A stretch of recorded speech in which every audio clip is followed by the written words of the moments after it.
언약궤가 실종되어 왔음은 잘 알려진 사실이며 그동안 그 행방에 대해 여러 가설들과 추측들이 난무하는 가운데 언약궤를 찾으려는 수많은 시도들이 있었습니다.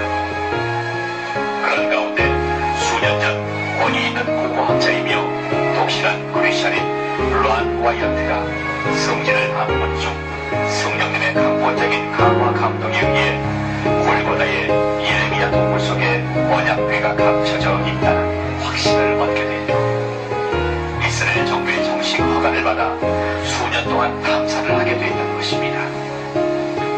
그 언약궤는 바벨론의 침략을 받았던 때에 약탈을 피해 황급히 운반되어 당시 골고다 속에 예레미야 동굴 안에 비밀리 보관되어 온 것으로 추정되었습니다.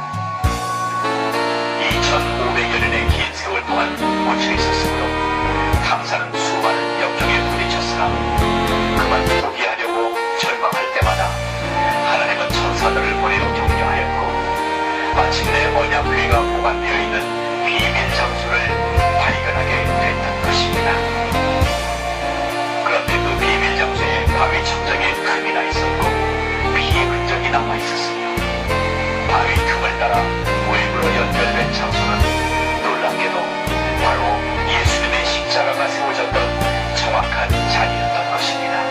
그리고 십자가가 세워졌던 자리는 영화에서처럼 언덕 위가 아니라 사람들의 통행이 많은 도로 옆이었고 그 바위의 틈은 예수님께서 운명하시면서 강한 지진이 일어나 생긴 것으로 추정되었으니 십자가에서 흘러내린 예수님의 보혈이 그 바위 틈으로 스며내려 비밀 장소에 보관되어 있던 언약궤의 속죄 자리에 뿌려지게 됐다는 것입니다.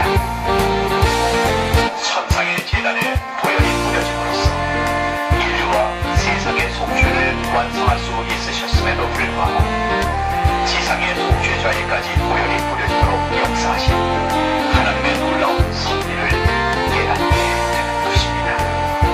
더 놀라운 사실, 그 바위 틈에서 채취한 혈흔에 수분을 가하여 정밀 분석한 결과 혈액이 아직도 살아있음을 발견한 것이며 특히 부친으로부터 유전되는 염색체는 발견할 수 없어요. 부친이 동정될 때만 나타나는 염색체임을 확인하게 됐던 것입니다.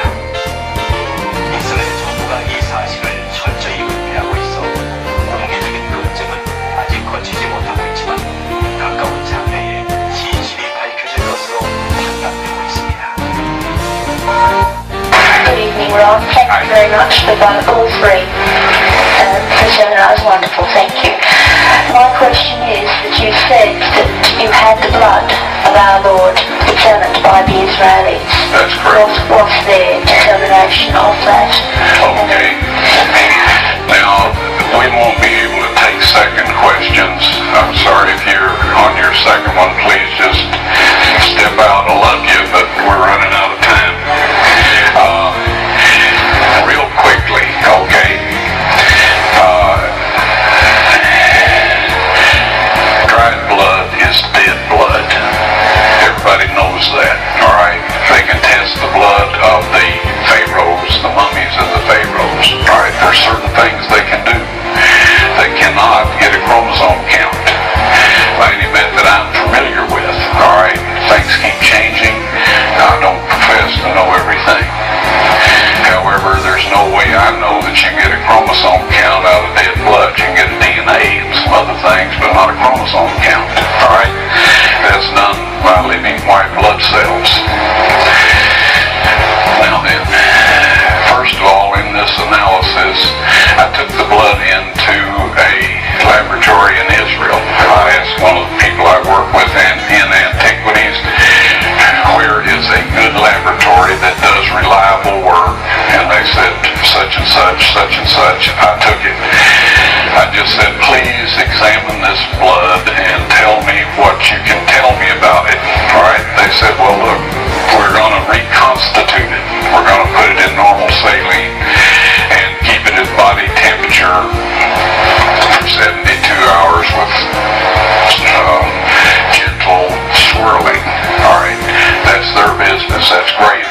now I want to be there when you check it out. They said, fine. So I was back. They checked it out. I said, now, they said it's human blood. We can tell that. They did whatever tests they need to do. And then I said, take some of the white blood cells and put them in a growth medium and keep them at body temperature for 48 hours. And they said, well, that'll do no good because it's dead blood. I said, would you please do that for me? And they said, okay, we'll do it. So anyway, I said, I want to be there when you take it out and examine it. So I was back there. They took it out, examined it under a microscope, and the one technician called the other one over there, and then they called the boss over there, and they were talking Hebrew a mile a minute there for a little bit, and they looked at me and they said, Mr. Wyatt, this human blood only has 24 chromosomes in it. Everybody else has 46. You see, 23 from your mother, 23 from your father, 22 autosomes from your mother, 22 autosomes from your father. You get an X from your mother, you may get an X or Y from your father. Alright? This blood had 23 chromosomes from the mother's side, one Y chromosome only.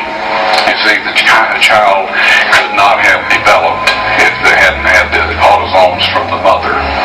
So all of his physical characteristics were determined by his mother's side of the family, her autosomes. His maleness was determined by this one Y that came from the source, not a human male. Then they said, this blood is alive. And then they said, whose blood is this?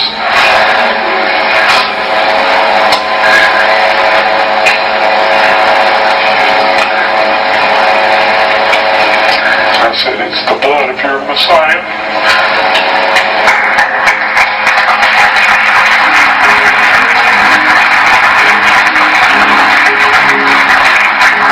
And I assure you, those men's lives have changed.